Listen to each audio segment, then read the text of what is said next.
If you're currently watching this video, that means you're about to find out how I went from filming street ball runs at random parks like this to real life NBA games in sold out arenas. Feather soft. That's over. So the straight up answer is you need a media credential in order to get into an NBA game. How do you get a media credential, you ask? From the minimal research that I've done, the easiest ways are to 1, work for a media outlet like a radio station, a website or blog, or a newspaper publication if you're old school like that. Or 2, apply for a job with the creative team for the NBA franchise you want to cover. Now, a creative team is just the in-house videographers, photographers, or content creators working exclusively for that team.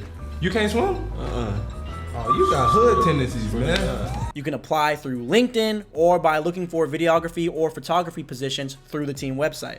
But honestly, unless you know somebody on the inside or get a crazy referral by someone who is affiliated with that team, good luck hearing back from them. From what I've heard from others in the industry and from my own personal experience, it's really hard to get a media pass as an individual freelance creative unless you literally know somebody working for the team in the public relations department or your body of work is already established and well known. If you're still sticking around listening to this, that probably means you were trying to find out more. So I'll give you guys a little bit more backstory. I graduated from Arizona State University in 2020 with a major in sports journalism. Literally graduated in the middle of the pandemic when there was no sports. Everything was canceled. So no jobs were hiring. Like nobody needed anybody to cover sports because there were no sports. When I tell you, like, I didn't want to leave Phoenix on that note, like I was determined. I didn't get to walk on the stage for graduation. I felt like I got robbed out of my job. So I didn't want to leave on such a sad note. So I stayed, literally had no plans. I was like, whatever happens at the end of the summer happens. I didn't apply anywhere. Like I was just like, I'm going to enjoy my summer because this is probably going to be my last summer as a kid or a student to like enjoy it. And then whatever happens in the summer is going to happen.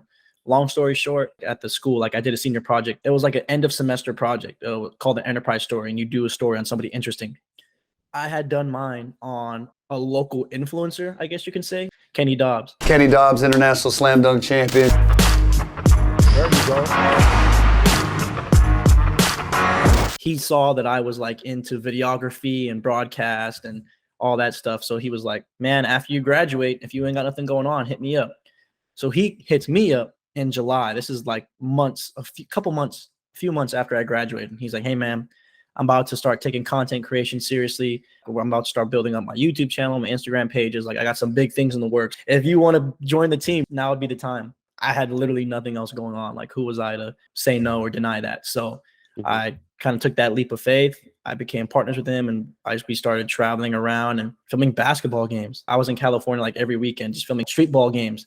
And those videos started to like pick up and blow up on the internet because there was no other sports going on. Like the NBA wasn't going on, MLB wasn't going on, like no sports are going on. So people were desperate to watch sports. So Kenny, he had connections with Ball is Life. So once they kind of started to see what we were doing for the basketball community and like what we were trying to do, they wanted to replicate it. And they basically brought us on board to start the Ball is Life West Coast squad. Let's go! West End 3! West End 3! West End 3! From that point on, I started working with the West Coast squad. Ball is Life put me on payroll. I started traveling with the teams all over the country. I was in Cleveland for All-Star Weekend. That was a crazy experience. I was in LA like every weekend, every other weekend. I was never home. The traveling schedule got to me eventually, which is why I'm no longer with Ball is Life. But since leaving, I've been kind of using all the tools and skills that I learned working with them and using it for my own content for my like Instagram, YouTube, TikTok, all that stuff, trying to build up my audience. And the resume that I was able to build up working for somebody like Ball is Life, it eventually landed me a job with this media outlet here in Phoenix called Burn City Sports, where I'm able to cover Phoenix Suns games now, which is a huge, huge blessing. Like once I left Ball is Life, I honestly didn't think I'd be back to filming basketball. I thought that was it for me. But you know, God had other plans. To be working with the Suns or filming the Suns for another media outlet is it's a dream come true. And that's kind of where I'm at now. Now, if you watched the past 5 minutes of this video, first off, thank you. Hit that like button and subscribe if you want to see more videos about what it's like filming basketball for a living. But if you're also left wondering one of these two thoughts, one being, wait, you didn't actually tell me how I can work for the NBA, or two, why did your hairstyle change 3 times through the course of this video? First off, I'm trying something different. And second off, Slow down there, buckaroo. yeah, there we go. That's going to be hilarious. Now, I'm not going to lie to y'all.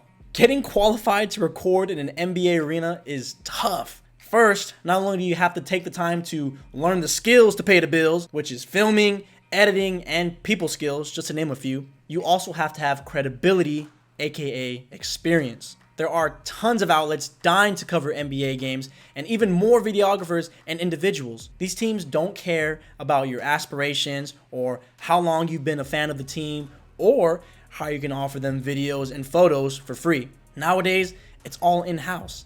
Every single professional sports franchise in the country has their own creative team. So even if you have your own video production company and own every piece of equipment known to man, good luck trying to strike up a deal with Mark Cuban about filming Luka for your highlight reel. I hate it. I'm out. I'm sorry if this is coming out harsh, but it's the truth. Now don't lose hope. If you want to start building the experience of being a creative working in the NBA, feel free to leave a comment of any questions or concerns you have regarding this offer. Until then, that's all I got. See you guys next time.